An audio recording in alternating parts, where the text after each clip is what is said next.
बेंगलुरु में विपक्षी एकता की एक दूसरी नुमाइश है। इससे पहले एक पटना में नुमाइश लगी थी जहां पर विपक्षी एकता पार्ट 1 के प्रायोजक नीतीश कुमार थे। ये नीतीश कुमार, और अब उन्होंने इसके लिए कड़ी मेहनत की, तमाम राज्यों में जाकर नेताओं से मुलाकात की, तब जाकर 15 पार्टियों के नेता वहां पहुंच पाए। लेकिन अब इसकी कमान खुद सोनिया गांधी ने संभाल ली है। उन्होंने बिना कहीं गए बेंगलुरु की मीटिंग के लिए 26 पार्टियों को मना लिया है।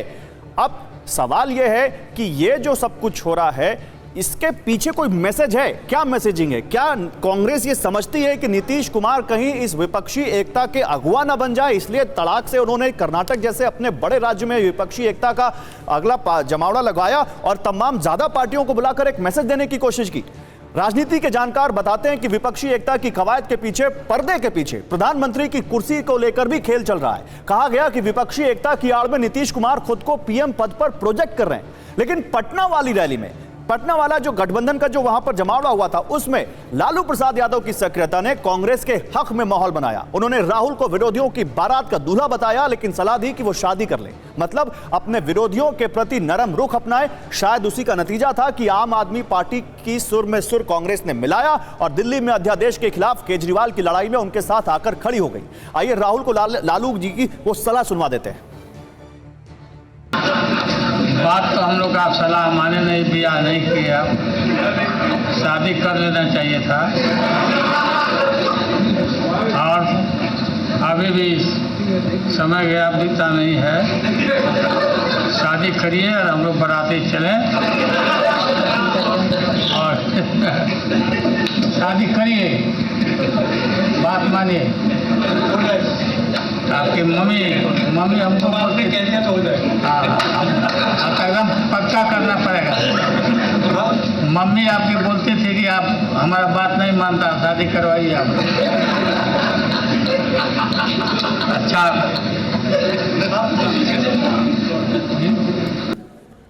तो चरण सिंह जाबरा कहा जाता है, लालू जो कहते हैं उसके 4 तरह के मायने होते हैं। मैं तो आपसे सीधा सवाल पूछता हूं, क्या लालू जी की सलाह मानकर आप लोगों ने आम आदमी पार्टी की से सुलह कर लिया, अध्यादेश पर उनकी शर्त मान ली, लालू जी की सलाह मान ली क्या?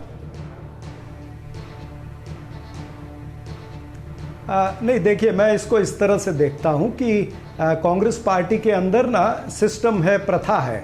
हमारी पॉलिटिकल जो पार्लियामेंट्री स्ट्रेटेजी कमेटी होती है, उसकी मीटिंग होती है पार्लियामेंट सेशन के पहले, और किन किन मुद्दों को हमने लेना है उस पर व्यापक चर्चा होती है। हमने पहले ही कहा था, पटना की मीटिंग के बाद भी हमारे चंद नेताओं ने कहा था कि ये पार्लियामेंट्री स्ट्रेटेजी कमेटी की मीटिंग होगी, उसके बाद हम तय करेंगे। कांग्रेस पार्टी का प्रथम कर्तव्य यह है कि संघीय ढांचे की हमको रक्षा करना है। जिस तरह से लोकतंत्र को तोड़ा मरोड़ा जा रहा है, जिस तरह से हम देख रहे हैं कि एजेंसियों का गैर वापर करके एजेंसियों को अपनी टूल किट का हिस्सा बना दिया, यानी चुनाव जीतने के लिए एजेंसियों को टूल किट का हिस्सा जिस तरह से बीजेपी ने बनाया है, वो तमाम सारी चीजों को देखते हुए कांग्रेस पार्टी ने यह निर्णय लिया है। और प्रथम रूप से संघीय ढांचे को सुरक्षित रखने में हमने ये निर्णय लिया है। और दूसरी बात यह है, जिस तरह से आप कह रहे थे कि श्रीमती सोनिया गांधी जी ने 26 पार्टियों को कन्विंस किया, और वो इसलिए कन्विंस किया होगा क्योंकि देश के अंदर आज ये हालात है कि अगर आपको महंगाई, बेरोजगारी, अगर आप ये कह रहे हैं किसानों का उत्पीड़न, महिला उत्पीड़न अगर रोकना है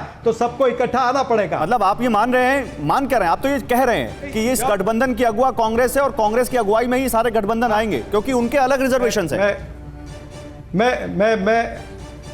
ये आपका देखने का परिप्रेक्ष्य है, लेकिन मैं ये समझता हूं कि अगर हमारे मैं तो पूछ रहा हूं आपसे, मैं देखने का नहीं, आप मना कर दीजिए कि ऐसा नहीं। एक मिनट तो पूछ रहा हूं भाई, तो मैं उत्तर दे रहा हूं ना। नहीं, मैं मेरा उत्तर तो सुन लीजिए ना, इतने उत्तेजित क्यों हो रहे हो? मैं उत्तर दे रहा हूं ना आपकी बात। बिल्कुल उत्तेजित नहीं हो रहा। अगर हमारे 50 मेंबर पार्लियामेंट हैं तो, और अगर कांग्रेस पार्टी के सभी नेता और आदरणीय श्री राहुल गांधी और खड़गे साहब अगर मिल करके सारे विपक्ष को इकट्ठा कर रहे हैं और देश हित में कर रहे हैं, संघीय ढांचे के हित में कर रहे हैं, तो फिर क्या गलत है उसमें?